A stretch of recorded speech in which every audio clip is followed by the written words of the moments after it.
they continued to threaten us. You know, sometimes when I give these speeches, it sounds like, you know, a lot of bravado and, you know, it sounds like an action story. But here's something that'll puncture that myth.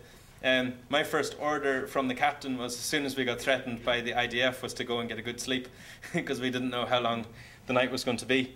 So it doesn't sound, it sounds kind of contradictory to all the other sort of action type sort of anecdotes afterwards, that as soon as we got threatened, I went to my bunk and followed the captain's order and tried my best to sleep for a couple of hours, because we were taking turns to steer the ship and we needed to have clear heads for that. So when I did get up after 2 hours sleep, we had heard I felt that the situation was a lot more tense, that there had been sightings of lights in the distance, that, you know, possible aircraft, and that we knew that they were close and that perhaps an attack was imminent.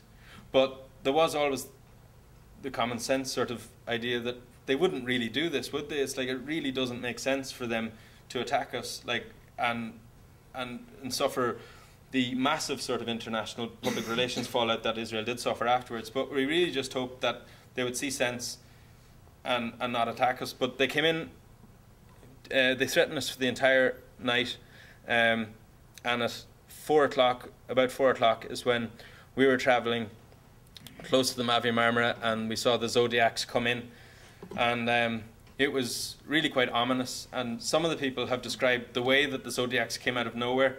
It was like hyenas attacking a cow, 'cause it was like from the flank, from behind, and it was really like there to surprise people. And as soon as they arrived, we heard gunfire. Now, they've said afterwards that, oh, but we were firing paintballs. Now, the art of telling a lie is to tell a part of the truth, but not all the truth.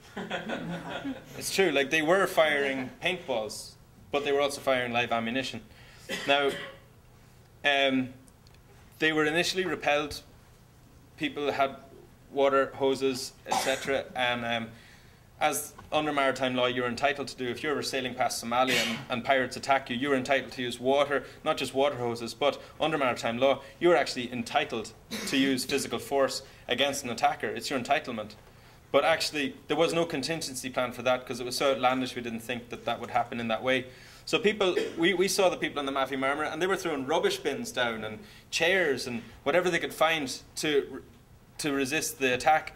And but they were shooting with the different sort of weapons from the beginning. Although they realised that they couldn't attack it that way, so they went off again, and then a helicopter came forward, and that was when people started getting shot. And I was filming it from the front of the Challenger 1. I had my camera and I was on the deck, and I couldn't believe it. Everyone on our ship was whistling over. They're unarmed in response to the gunfire, and we were blowing our whistles and had our life vests on and making ourselves visible. Had we known actually how dangerous it was, maybe, you know, in future we probably wouldn't. It was an air of unreality. Can this really be happening? And then some Zodiac vessels, which are, I don't know if do you know what Zodiacs are? Okay, they're like low-lying attack vessels, I think made in the USA, which are very high-powered. They can go very fast, and they are armed. They're designed to get at least maybe 18 commandos onto another ship as quickly as possible.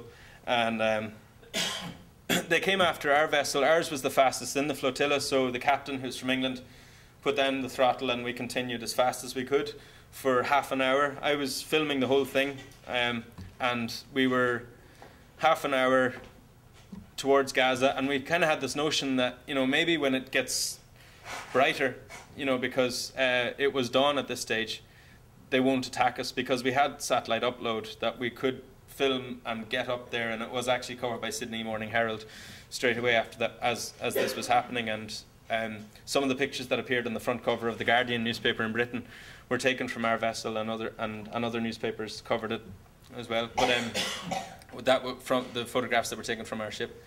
But we were traveling for half an hour, and then I was on the front deck, and sort of they were going alongside with the wake of our ship. They couldn't come in and attack us as they had with the others, because we were going that bit faster, so the wake was high. So we thought this can continue for a while, but then there was another vessel with a steady light coming out from where the warship was, which was on a collision course with us, and the captain of that ship had been rammed before, and his ship ultimately did sink on a previous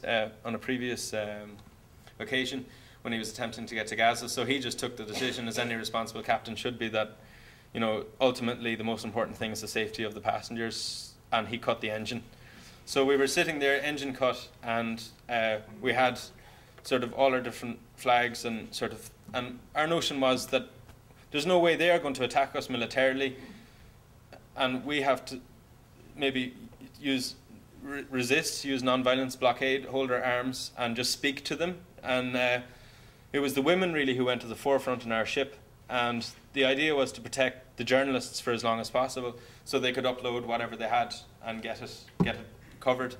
So they were very brave women, and Wright included, women from Holland and Belgium and many places who stood, and just when the commandos came, just wanted to appeal to them. It's like, stop, what are you doing?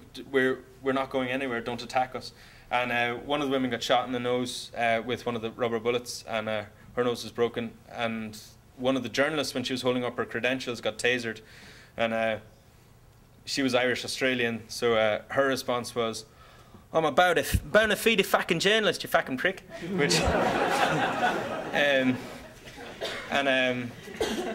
Kate Garrity, she's great. But people were furious that, you know, they didn't respect that a journalist is there. They weren't an activist. They were there to document. And very soon we learned why. Because as soon as they came onto our vessel, I was filming from a location where I could get as long as possible. I could film for as long as possible, and I heard the gunfire, the people being attacked, and when we came up, Scott Hammond and I had been recording them on their vessels as they were attacking, and had audio and visual of what they were doing on their ships as they were attacking. There was outrageous violence used to suppress and quash any resistance straight away. The back door of the glass door was shattered. The women were treated very brutally, and one Israeli-American lady was thrown on the ground hooded, and actually was one of the soldiers pressed up against her groin in a sexual way, so she felt that she had also been sexually violated. I say she's Israeli-American, she's a Muslim too, and I think that was also intended to insult her in that way. But it was quite intense.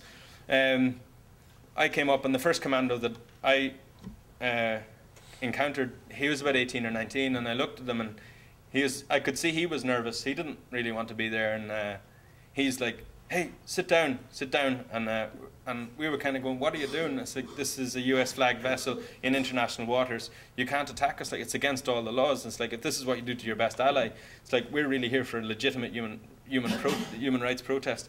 It's like, this is the way you're going to treat. You're going to isolate yourselves, whatever. We were kind of talking a bit like that at the beginning, but I could see he was afraid. And on the sat phone, a call came through from a 202 number from Washington, D.C., and Scott Hammond, who's from Maine, said, "Look, that's probably my congresswoman right now wanting to know what's happened. Do you want to speak to her?" He wouldn't let us answer, whatever. We were a bit more hopeful of the US government at that stage. But I could see he was nervous. He told us to sit down. We sat down, and I just realised, I remembered that British soldier, like, way back in Derry, and I realised, you know, I kind of had sympathy for him, and I just looked at him and I said, "Look, come here, man. I know that this morning underneath that balaclava, you know, you're a person with feelings, and you're probably somebody who gets up and wants to think that you're doing the best thing that you can do. It's like, but let me just ask you, is this really how you expected your day to turn out?"